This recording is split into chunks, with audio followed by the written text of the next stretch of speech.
Team6, we're presenting our product, Auto Smoke, an automatic cigarette dispenser. So our presentation will go as follows. We start with the introduction, the market analysis, the product specifications, the manufacturing assembly, and the conclusion. So for the introduction, our product is basically a case for your cigarettes to hold them and to dispense them automatically for you. But it also has a lock and a mechanism to, they have a timer and a lock, to kind of help you stop smoking by having this timer set by yourself to reduce your smoking habits. So for the project organization, for the optimal efficiency, we have the team leader and the spokesperson, so myself, Paul Zimmerman. We have the salesman expert and spokesperson, Ryan. We have our 3D designer and information gathering, Rushi. We have our other 3D designer and other information gathering, Francisco. Our main data gatherer will be Ewan. And finally, our link to the teacher and uploader will be Neto. So for the customer needs, it needs to be light, compact, simple to refill, rechargeable, or to have a battery, able to hold full pack of cigs, so it's about 20 cigarettes. It needs to be safe for burn and shock resistant. Also, it needs to be waterproof. This is the first concept we come up with the customer needs. This one is holding only 10 cigarettes, so we didn't quite use this one. Then we came up with this one with the display for the timer and the sound system. But the design is all right, but we didn't go with this one also.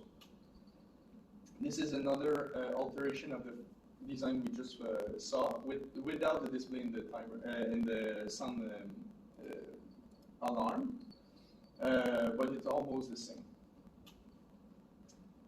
We don't see it very much, but what this one is a bit different because there's no lighter in it, because it doesn't, there's no place for it, but the concept that we use is gravity-based for the dispenser with the pivoting door, and it's almost what we went with. This is another version of the one we just saw. But this one is have round corners, so it's easier to handle. And there's a door to refill the cigarettes. It's easier to refill them, but the pivoting door and the gravity dispenser is the same. Lastly, we went with another way to open the door with the sliding mechanism. It's like a sliding tray. And it's manual. There's a lock to close it, and yeah. So we did concept screening matrix to see with a reference. The reference was a competitor that we saw, and yeah. So the concept 5 and concept 6, concept 5 and concept 3 were all yeses. So we decided to go with these to develop our final concept, but mostly with 5, with the sliding tray. So we tried to make the design as compact and lightweight as possible. To do this, we use aluminum 6061 P6. We tried to make it sleek so that it could be held easily and could be put in the pockets without damaging. The case is made completely covered so that it could be protected against water and keep the cigarettes fresh.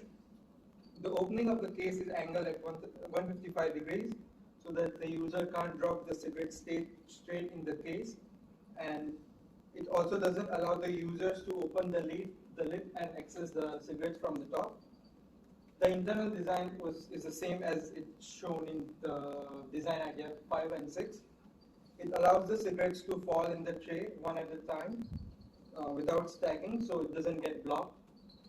The tray is attached to a locking mechanism. It only opens when the timer runs out and the light is green. This lets the user to access the tray when it lets the user to access the cigarettes when the tray is pulled out. When the tray is pushed back, the lock attached, it locks to the case and the light turns red. Only then the user can't use the cigarettes. So I'm going to talk about the material selection, the different parts we're using, and what we need, why we need it. So before I started the explanation, I'm just gonna say that the prices we're gonna put here are for 1,000 units, per 1,000 units. So if you go lower, it's gonna be more expensive. If you go higher, it's gonna be cheaper. So first off is the servo motor. We use this for the locking mechanism of the tray. Why we chose this is, one, it's compact. Two, it's really cheap. It's 50 cents for one unit for like when we order 1,000 units. Then we have the socket and the set screws. For this, we need 2 sockets and 1 set screw to be able to attach the lid of the compartment to the entire case. The set screw is 14 cents. The socket is 20 cents. Then we have the LED light. This one is just to tell the consumer that he's allowed to smoke a cigarette, pretty much. And here, this is the aluminum 6061 T6. The reason we chose the 6061 T6 is because it has magnesium and nickel in it. Why that is important is because, one, it's easy to machine, which is really important for our case. Two, it has great anti-corrosion properties, so humidity and environment won't generate rust on this, and it's very lightweight. And for 1,000 units, we have, it costs $7.15 the block, and for the LED lights, it's 2 cents. As for the manufacturing, to minimize the cost of the process, we decided to do everything in China. The parts that has to be produced is the casing. According to our research, we were able to find a block of aluminum enough to make 33 casings. Then the block will be cut into smaller chunk of aluminum. Then the price per unit is going to be $7.15. The cutting process of the block will be done using a metal bandsaw, and the cost per unit is estimated to be 83 cents. The machining process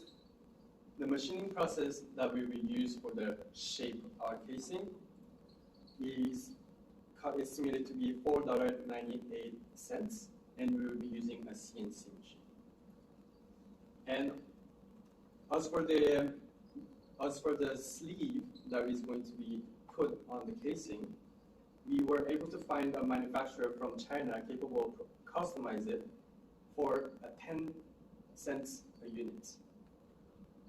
On top of this, we will have to assemble our products all together in China, and it was estimated to be 44 cents a unit if we consider that the assembly is going to take 5 minutes per parts, and the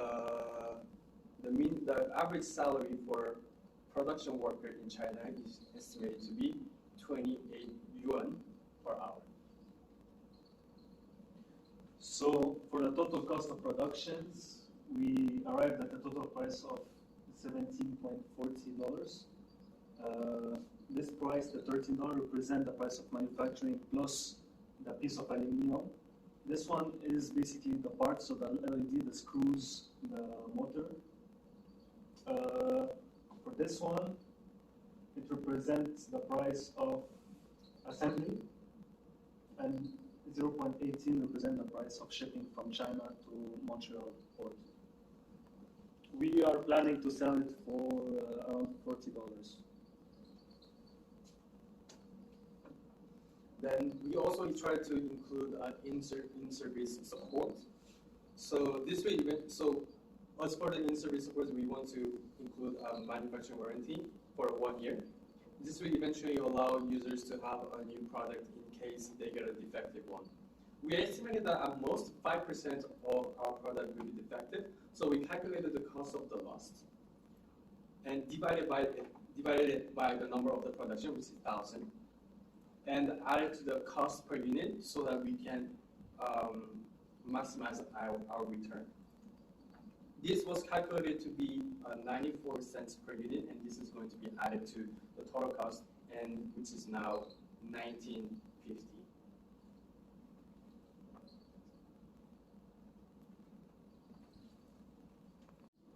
To make sure our product is safe, we have to take into consideration different factors.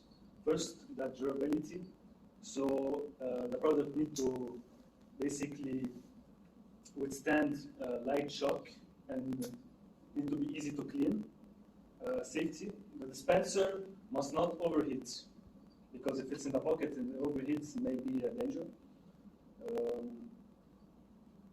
We must make sure that the parts are solid and lasts in the long term, of course. And it needs to be waterproof at the best. At the end, we're going to create a prototype just to have the piece in our own hands and do testing on it to see if there's any problems or safety issues. Thank you. So now for the quality control. So every 1,000 units, we're going to take 5 samples and apply some testing on it to verify the quality of our product. So one of the first testing will be a basic measurements and the durability test. And we're going to also apply functionality to verify that if the dispenser works or not. I hope the presentation was clear and you enjoyed the project and the product. Thank you very much for listening, and maybe we'll do business with you later.